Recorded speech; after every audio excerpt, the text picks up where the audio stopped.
Ingenio y Sociedad, el podcast de la Escuela de Ingeniería Electromecánica de la UIA. Compartamos conocimientos, debatamos ideas y construyamos comunidad. Ingenio que transforma, sociedad que inspira. Hola, bienvenidos a Ingenio y Sociedad. Mi nombre es Manuel Coto, soy el director de la carrera de Ingeniería Electromecánica de la UIA y hoy me acompaña don William Acosta. Don William es el gerente general de la empresa Desarrollos Didácticos de Costa Rica, conocida como DEDICO, la cual apoya a las instituciones educativas para poder generar tanto contenidos como crear laboratorios que introducen a los estudiantes en el mundo básicamente STEM. Don William, cuéntanos un poco cómo nació esta idea. Muy buenos días a todos. Gracias, Emanuel, por la invitación a la universidad también. Nació un poco la idea por la necesidad que pude ver, primero como estudiante de ingeniería en electrónica, ¿verdad? De ciertos equipamientos que se ocupaban en los laboratorios para la mejora, obviamente, de la carrera. Lo viví un poco durante mi periodo universitario.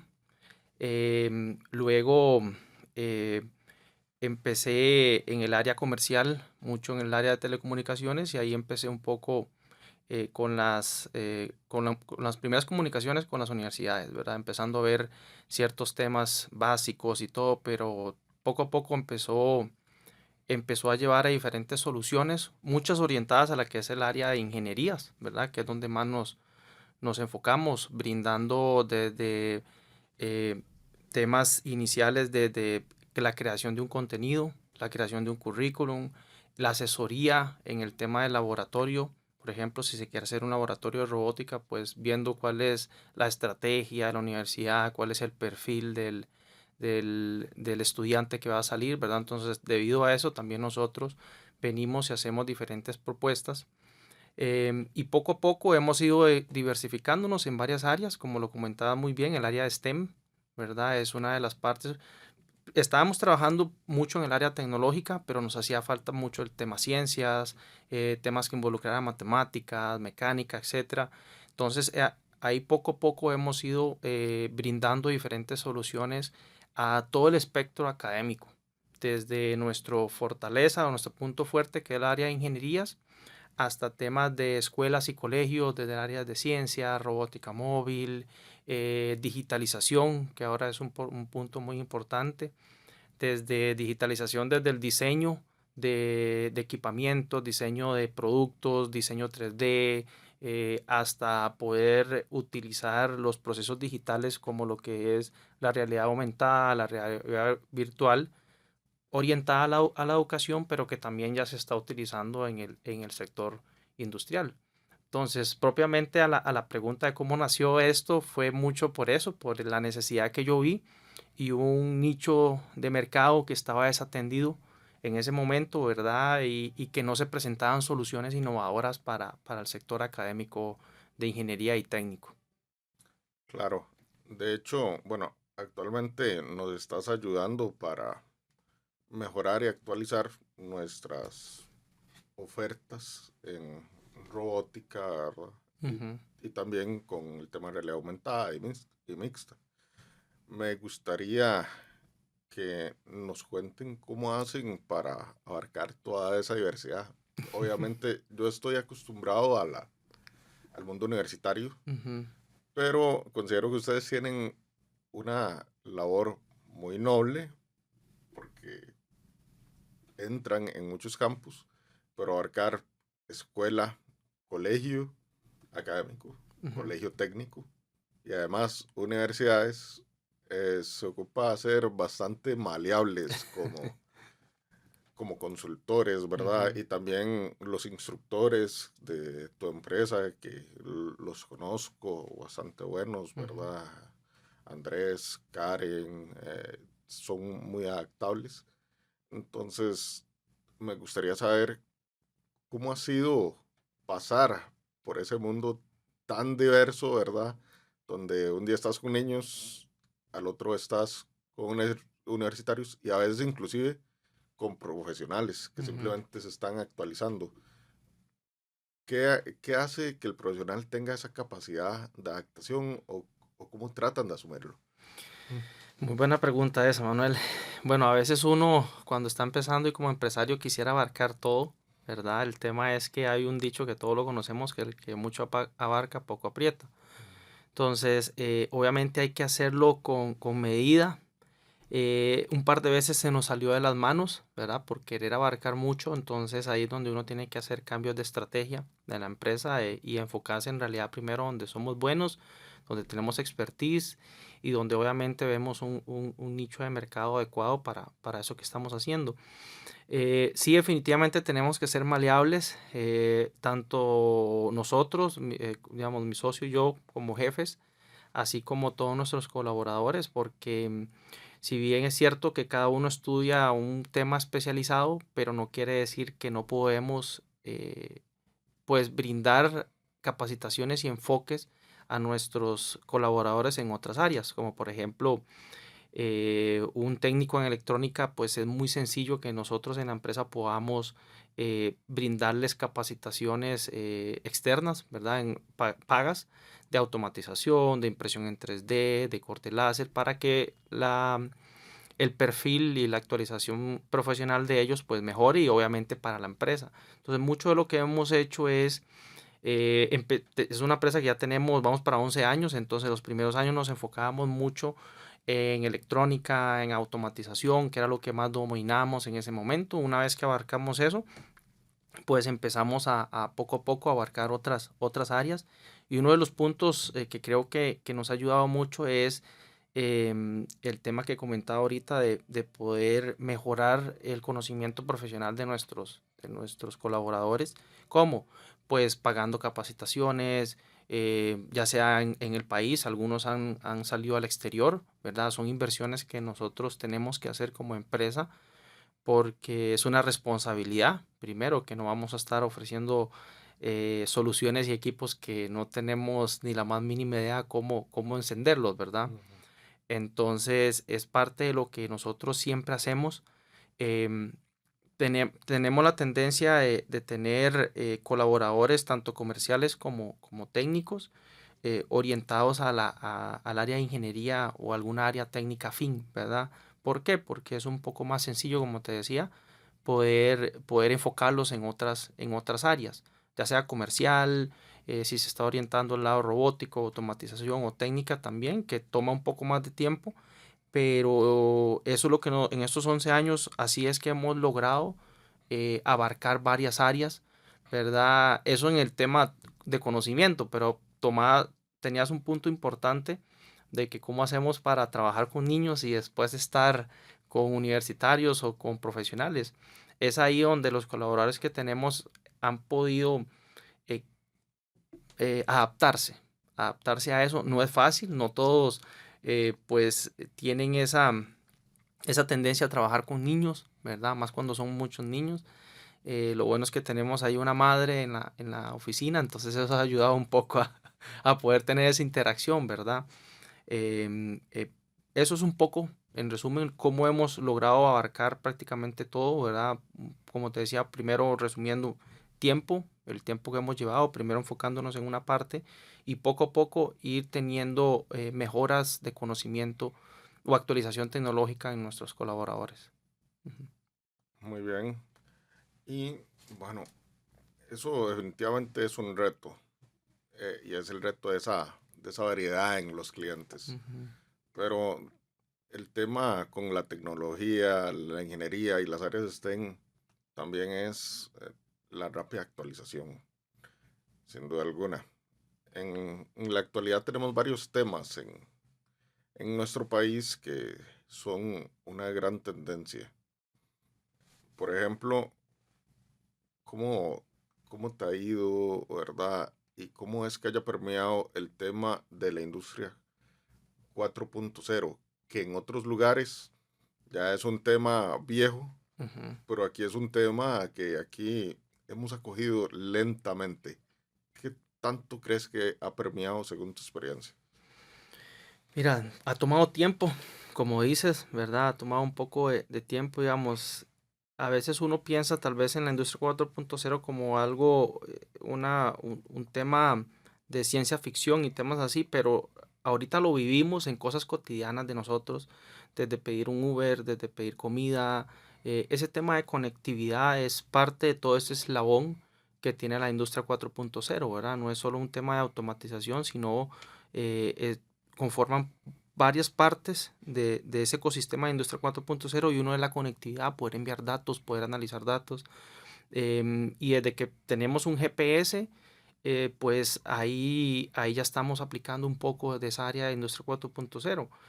La permeabilización o la permeabilidad, digamos, que hemos tenido los ticos, pues poco a poco lo hemos ido adoptando. La industria obviamente es una de las que ha estado un poco más lenta, pero está bastante en estos momentos actualizada, ¿verdad? Obviamente no son todas las áreas, no son todas las industrias las que lo están haciendo, pero desde el tema de conectividad, utilizar IoT ya para, por ejemplo, poder estar analizando datos, ya eso es parte un poco de ese eslabón de la industria 4.0, poder hacer mantenimientos predictivos antes de que un equipo vaya a fallar. ¿Cómo? Teniendo sensores de movimiento, de vibración, etcétera, que ya con las características de las máquinas ya uno puede saber si está teniendo una vibración fuera de lo común, entonces me quiere decir a mí como supervisor de mantenimiento, eso va a fallar, algo está pasando ahí. Entonces antes de que truene, como decimos, entramos ahí.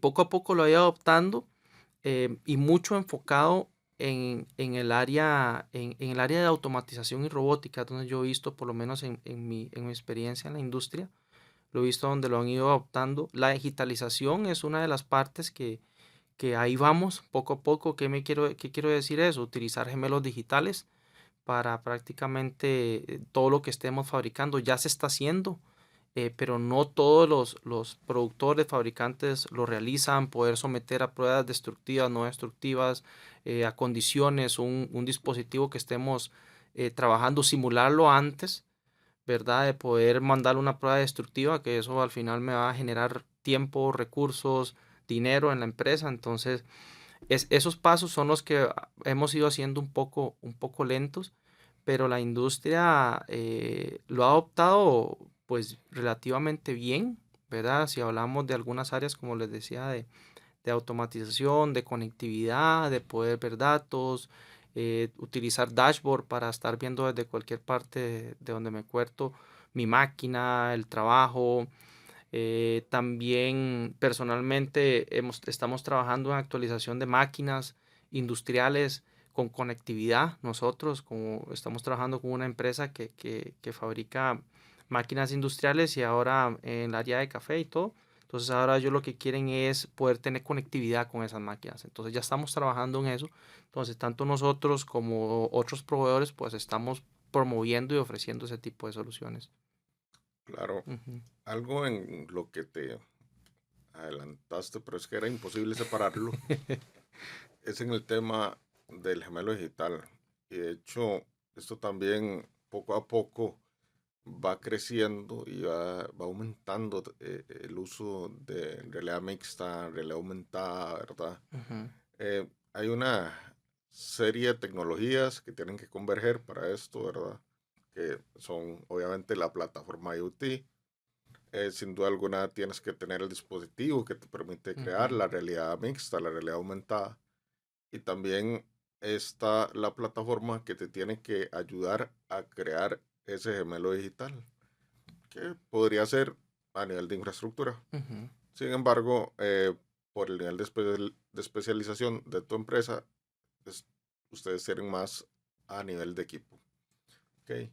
Cuéntanos un poco cómo has visto la evolución, tal vez en los últimos 5 años, de estos sistemas, ¿verdad? De estos programas y cómo se han ido utilizando para crear nuevas experiencias para el usuario. Ujú. Sí, ha sido disruptivo eso porque la verdad es que no estábamos acostumbrados, la verdad, en general a utilizar realidad aumentada, realidad virtual y hablar de gemelos digitales, ¿verdad? Uno, ¿qué es eso? En el área académica, pues poco a poco ya se está involucrando mucho, se está involucrando bastante como desde software de diseño 3D, como te comentaba, pero no solamente es diseñarlo, sino poder someterlo a pruebas físicas, ¿verdad? Como te mencionaba, de temperatura, flexiones, líquidos, etcétera, todo lo que se puede hacer, hasta ya después crear digitales de manufactura, de poder crear una planta de fabricación donde yo puedo trabajar, puedo medir los tiempos de mi producción, qué pasa si cambio, pongo un sistema robótico aquí, cómo me afecta, porque en la industria, en las fábricas, es caro probar, o sea, no podemos estar probando sino más. Por eso es que donde vienen estos sistemas que llegan a hacer esa simulación de tener una factibilidad de hacer o no un proyecto dentro de la empresa. Entonces, tanto en la empresa como en la academia ya poco a poco se han estado utilizando y ahora la idea de involucrar la realidad aumentada y realidad virtual es poder tener algunos entornos que normalmente no se tienen en clase.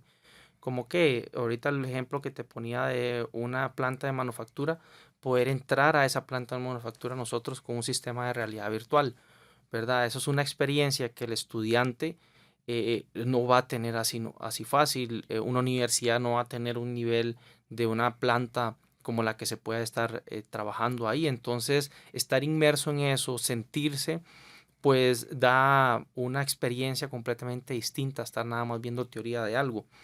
Así como lo que es la realidad aumentada, que se puede trabajar, por ejemplo, nosotros tenemos algunas soluciones de sistemas de mecanismos, de engranajes y todo, que perfecto, se puede aprender viendo el sistema, pero también puedo aprenderlo con una realidad aumentada. ¿Cómo? Todas las realidades aumentadas tienen un tipo de marcador, un código para poder exponer el modelo en 3D y poder ver cómo se trabaja, cómo trabaja por dentro, cómo ensamblarlo, etcétera. Entonces, así como poder ver cómo funciona una máquina por dentro, algún motor, algún servomotor industrial, que eso ya se utiliza mucho en la industria, poder ver con realidad aumentada cómo funciona y así hacer mantenimientos predictivos si va o no a fallar el equipo. Y así en otras áreas como poder estar en ciertas experiencias en ciertos otros lugares del mundo, ¿verdad? Entonces, dependiendo de la clase o lo que se esté dando. Entonces, lo que es la educación ya poco a poco ha ido ingresando este tipo de soluciones tecnológicas.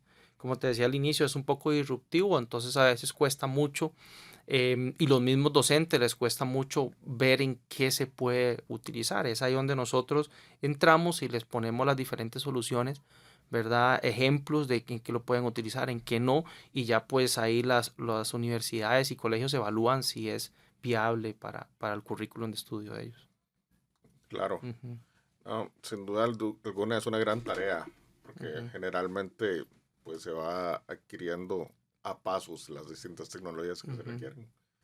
También hay un tema ahorita que es sensible en el mundo educativo, porque hay una gran expectativa con respecto a la industria, ¿verdad? ujú, Y a la empleabilidad que pueda generarse a través de la entrada de empresas de semiconductores. ujú. Para una universidad como nosotros, que te podemos contactar a ti para ver este tema, ¿ustedes cómo, cómo han pensado atacar el tema? ¿Ya tienen, digamos, una ruta para ofrecer? ¿Qué tan difícil es obtener equipos didácticos para esto? Porque efectivamente los industriales son incomprables, ¿verdad? Una universidad no va a comprar un equipo de obleas, Ujú. ¿verdad? Pero sabemos que hay soluciones didácticas. ¿Qué tiene tu empresa para ofrecer en este sentido? Mira, es un poco complejo porque es un tema de mucha especialización, la verdad. Nosotros, como lo mencionabas, pues trabajamos con una empresa en Taiwán que es con la que tenemos algunas soluciones didácticas de aprender temas básicos en semiconductores, cómo funcionan los semiconductores, su proceso, Si se requiere también conocer temas eléctricos básicos de electrónica en los semiconductores, pues también hay una serie de soluciones. Pero esta área es pues relativamente, no es nueva, pero lo que me quiero decir es que es nueva en los sectores académicos, por lo menos en lo que es América. ¿Por qué? Porque parte de los laboratorios que, por ejemplo, en Taiwán hay, pues son con equipo completamente industrial, porque no hay una manera, por ejemplo, y lo decía muy bien, un sistema de corte de obleas, pues va a ser un equipo industrial, meramente industrial. Entonces, ¿qué es lo que nosotros hacemos? Nos sentamos con las universidades para ver cuál es el perfil que quieren sacar. En este caso, pues Costa Rica se va a enfocar más en lo que es ensamble y pruebas y empaquetado, ¿verdad? ATP. Entonces, nosotros estamos orientando las soluciones a ese sector. Vemos cuál es la especialización que quieren de los estudiantes graduados y así nos sentamos a trabajar. En el caso, digamos, del corte de obleas y eso, pues es una parte importante, pero es una parte más del shop floor que se le dice o de la parte básica. Entonces, en algunos casos nosotros estamos obviando eso, sino enfocándonos más en esta parte de ATP, que es lo que el país pues va a requerir. Yo le veo una oportunidad enorme, la verdad, le veo una oportunidad muy, muy, muy grande. Más bien insto a estudiantes a que se averigüen un poco más sobre todo esto con la universidad, porque va a ser una necesidad muy grande, así como es ahorita el tema de los dispositivos médicos en Costa Rica, que ha ido creciendo, pues empezaron poco, pues paso a paso han ido creciendo. Sabemos que hay temas políticos ahorita, ¿verdad? Una incertidumbre, pero que es una necesidad y un plan estratégico que tiene el país junto con otras empresas lo es. Entonces, yo insto a los estudiantes a que puedan informarse más sobre eso aquí en la universidad. Y el equipamiento, digamos, y los laboratorios que nosotros proponemos, como te decía, puede ir desde el diseño, ¿verdad? Porque ahí ya trabajamos con software, hasta ya la maquinaria industrial o los principios básicos, como te decía, de semiconductores. Pero normalmente lo que se requieren son máquinas industriales para esos laboratorios, ya son temas de cuartos limpios. Como lo sabes y lo dijiste muy bien, pues son laboratorios onerosos, ¿verdad? Tienen un costo bastante, bastante alto porque es una tecnología muy alta. Entonces nosotros con esta empresa en Taiwán somos consultores junto con ellos. Ellos ya tienen más de 10 años de trabajar esta área didáctica con diferentes países, con Japón, con Vietnam, con Singapur. Llevan a ingenieros a Taiwán a capacitarse, a certificarse, a ir a los laboratorios, para que tengan una idea más clara de todo cómo es el proceso. Pero eso es un poco resumiendo qué es lo que estamos haciendo nosotros, cómo vemos la industria, por lo menos. Pero ahorita lo único que tenemos así es la incertidumbre por ese tema político, ¿verdad? Sí, bueno, el tema político ahorita es complejo. Ujú, Bueno, sin embargo, como tú mencionas, la universidad de hecho está trabajando en el tema. El técnico que nosotros ofrecemos, de hecho, es de carácter teórico práctico y es presencial debido a la retroalimentación que hemos ajá, obtenido algunas empresas que hay algunos egresados, por ejemplo, programas virtuales, pero que al momento de enfrentarse al equipo o al producto, pues no saben cómo hacerlo. Ese es el motivo por el cual ujú, se hace a través de la presencialidad y se requiere tener algún nivel de laboratorio para poder generar las experiencias básicas. ujú, De, pues de ahí sale un poco la pregunta o la conversación que tenemos. Ahora, si bien es cierto, tu especialidad es instituciones educativas y sé que eres muy fuerte en universidades y colegios ujú, técnicos ujú, especialmente, pero también tienes experiencia con empresas, más que todo empresas que quieren actualizar sus profesionales en algunas ocasiones, ¿verdad? En distintos temas muy variados, neumática, electrónica, ¿verdad? Mecánica, una ujú. serie de temas que son curiosos. Y la pregunta acá sería, ¿cómo has visto que ha evolucionado la demanda de profesionales en estas áreas STEM que hemos estado hablando? ¿Y cuál es la percepción que tienen actualmente las empresas de los egresados que estamos enviando las instituciones educativas? Bueno, y cuando uno sale de la universidad, pues obviamente te enfrentas por más, por de que hayas visto todo, ¿verdad? En la U, pues te vas a enfrentar con diferentes escenarios, ¿verdad? Te enfrentas. Entonces, debido a eso es que hemos tenido varias veces que dar ciertos cursos de formación profesional en áreas especializadas, como uno es robótica. Nosotros trabajamos con la empresa alemana KUKA, Ujú. ¿verdad?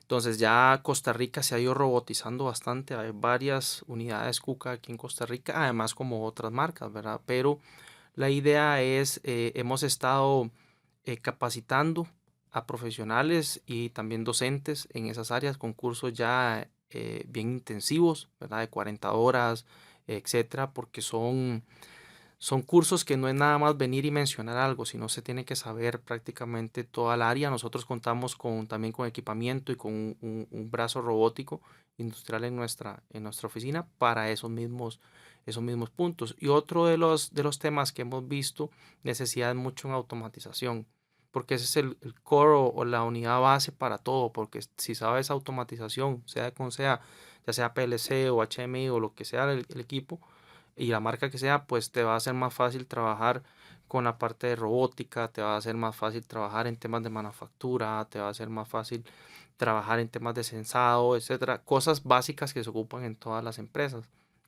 Entonces, son como dos de las áreas que nosotros hemos visto y obviamente más áreas, desde sistemas de variaciones de frecuencia, un poco de IoT, programación básica, porque al final saber programación básica pues es más sencillo poder programar en cualquier otro lenguaje, ¿verdad? Python, PLC, escalera, etcétera.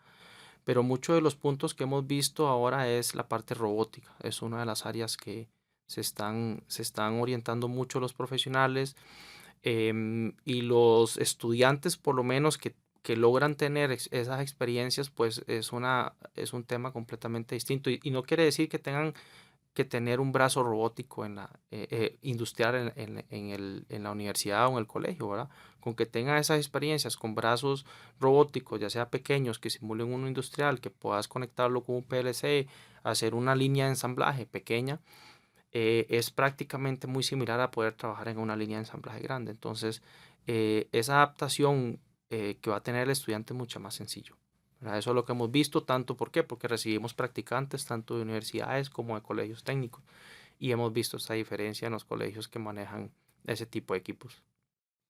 Claro, Ujú. bueno, yo he tenido la experiencia con algunos de tus brazos didácticos y en realidad puedo decir que la experiencia es bastante buena. La semejanza a una industrial es sumamente alta porque te permite programar de distintas maneras, Ujú. por Python, por código G, por bloques, de manera muy similar a lo que sería en la industria. Y aparte de eso, pudiéndole conectar un PLC o pudiendo conectar entradas y salidas directamente. Entonces te da toda la variedad de opciones, Ujú. ¿verdad? Lo cual es perfecto para una institución. Y como tú dices, le crea esa experiencia a los estudiantes, que es lo deseable, que pierdan el miedo en la universidad y Ujú. que no lleguen con ese miedo en la industria. Pero bueno, como yo soy director de una carrera, ahorita lo que te voy a pedir es un consejo. Ujú. Y es un consejo para los profes.